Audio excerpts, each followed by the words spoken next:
Hey, Randall, good morning to you, good morning, Charlie, and good morning to everybody at home. Yes, I'm standing here in the northeast, actually just northeast of Stoughton, out of Stoughton proper, I'm told, on Linneroo, which is an area, Linneroo Road, which is an area of the Country Club estates, which are located next to the Stoughton Country Club, or along the Stoughton Country Club, as it were, off to our west here.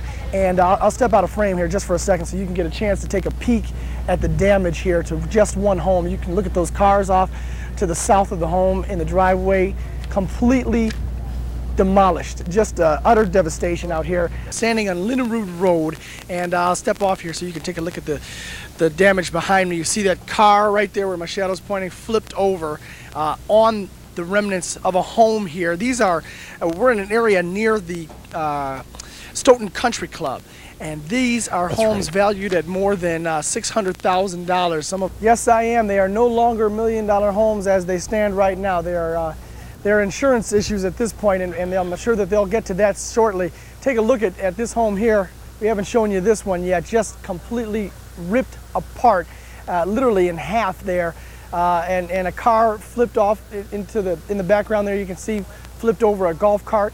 You take a look at this tree, completely shredded, just shredded of its needles. There are scenes like this today, Randall. This is actually a shard of wood which is jammed into the turf here, stuck into the turf. It's everywhere. Okay, these are bricks, piles of bricks that have been, that were once part of a home which was standing, a brick home, just ravaged. And if you look off into the distance this morning, here's the morning light. Here's what it's revealing, Randall. Can you take a look at that? Wow. Absolutely devastating. Leveled. Yes, just, it's beyond words. I'll just allow you to let that sink in. Some of these homes valued at about $1 million or more. Residents in the area were literally in the dark for much of the devastating damage that blew through the area. NBC-15's Justin Williams brings our continuing coverage as he captures the shock at daybreak. The morning after. This is my first look at what's happened in daylight, and it's just devastating. As one Pleasant Springs resident receives consolation from a Dane County Sheriff's deputy, Stoughton Mayor Helen Johnson surveys the scene. Oh, just disaster. It's just a disaster zone. You look at a car that's just thrown up on it. It's unbelievable. The winds out here must have been terrible. How frightening. Riley Cowan lives less than 1 mile away. I'm thinking that we got it pretty good compared to these guys, because all we got is a couple of trees down and branches broken, but these guys' whole houses are just wrecked. The area has experienced severe storms in the past. The Barneveld tornado of a number of years ago that completely destroyed the village of Barneveld was obviously a very powerful storm. But this is as powerful a storm as I've seen. To gain an appreciation of the discriminatory nature of these strong winds, you can take a look here at this golf ball sitting up in what many golfers would call a good lie. But then just 1.5 yards to 2 yards away, you can see a battery and debris, pieces of brick from the home thrust in with such force to the yard that they're able to rip up the turf here. But if you look at these homes that, new or old, families have lost their hopes and dreams, and so we hope that they can rebuild their lives. Brick by brick. Justin Williams, NBC-15 News.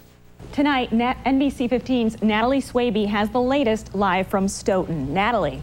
Dana, a press conference did just wrap up. We're learning that utility crews are still trying to restore power to about 580 homes. Dane County Emergency Management was also at that press conference. They say that right now they're reporting more than 20 homes destroyed, 75 homes have major damage, and more than 110 homes minor damage. Those numbers are estimations, and they definitely could change. Now, we've been in this neighborhood all day long where the theme is cleanup.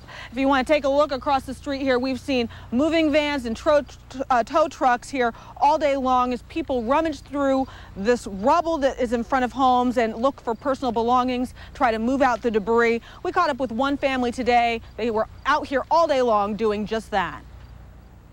This is where I dug myself out of. Wow. Was this area right here. We're so blessed. I mean, we really are. They were alive here, so. For Wayne and Connie Weiss, their once ranch-style home is reduced to rubble. Our great room was right here. And with a den over there, and then our laundry and another bath over in that wall. As you look down their street, the damage is devastating. All these houses, it's hard for me to talk about. All these houses were just gone. For the owners of this property, they didn't want to talk on camera because it's especially difficult. They're trying to pick up the pieces. They'd only moved in here 3 days ago. These people just built their dream home, you might say, and just moved in. They're only 4 or 5 years old. Oscar and Shirley Linerud own this subdivision and checked up on each home. The neighbor down 3 houses down, his car ended up in the backyard of a neighbor's, just flipped the big pickup truck, and the thing was flattened right out. And while he was cleaning up, he got a call saying his mail was miles away. It was a call from North Prairie, which is over in the Waukesha, Palmyra area, saying they got my telephone bill. I said, well, could you please pay it? And as they uncover their belongings, This is my candle of Grandma Flo that's intact. they're trying to keep their spirits up. It takes a lot out of you, but like I said before, the human spirit, that's my big focus, because we're resilient and we will bounce back.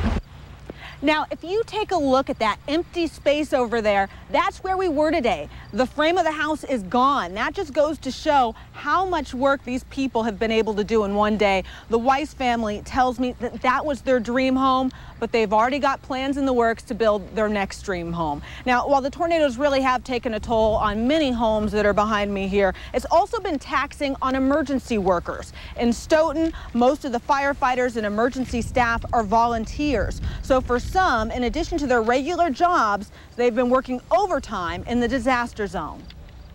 I mean, I was overwhelmed by the devastation, but in the same time, being able to just do what we're doing and help the people out without even getting a full perspective of it, it'll probably take a few days to just get the overall of what happened. So many neighboring fire departments have also been in the area to help. And in addition to that, there's been volunteers. Actually, hundreds were in the area today. It's moms and little kids. It's all ages and all kinds of people willing to help and wanting to do whatever they can for the people whose homes and property was damaged. Volunteers checked in at the local high school. Many were given tetanus shots before they set out by the busload. We caught up with a couple of volunteers and found out why they wanted to help. We have a couple families that we know that were affected. McManus's, part of their house is destroyed, so we're trying to get in the area just to help out. These people are, I have conversations with them. They're dear to me. I don't always know them by name, but I know them by face. They need a helping hand, and so today I don't work and I'm here. And more volunteers are expected back in this area tomorrow. Now let me show you what they're up against. Take a look over there in the distance. You can see a pile of rubble, the home just behind it, the structure's still standing. Just goes to show how random these tornadoes are. So as you can see, it's areas like that, spots like that need a lot of the help. And if you're interested in helping, they're still going to be taking volunteers tomorrow. Dana, it's just show up at Stoughton High School, be ready to work. People are going to start showing up at 7 a.m.